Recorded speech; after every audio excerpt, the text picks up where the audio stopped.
Something really weird happens when you cut your brain in half. Some patients developed weird quirks, like writing with both hands simultaneously. One guy tried to use his right hand to reach for a formal shirt, but his left hand wanted the other shirt, so it literally grabbed the right hand and tried to stop it. That's because your right hand is controlled by your left hemisphere, and your left hand is controlled by your right hemisphere. Confusing, isn't it? Or here's an even weirder one. If a picture was shown to the left visual hemisphere, then the patient was able to draw a picture of the object, but they weren't able to name the object. Weird, right?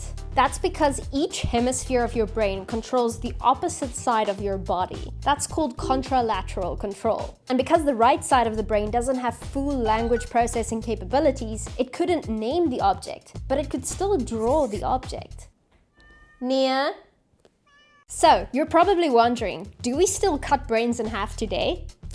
Yes, we do. The process is called Corpus colostomy, and it is used when a person has severe epilepsy and is suffering from seizures. We only do this procedure when nothing else has worked, and when the seizures travel from one hemisphere to the other. The corpus callosum is the thick bundle of nerve fibers that connect the left and right side of the brain. It sits here in the middle. When we sever this connection, seizures can no longer hop from one side to the other, and therefore they're far less intense and far less dangerous. At the end of the day, the patients didn't feel like they were two people trapped in the same body. They had the same memory, the same IQ, and the same personality. Their sense of self still felt whole because consciousness is spread over both hemispheres and is also very prevalent in the brainstem and the cortical networks. Subscribe for more brain facts.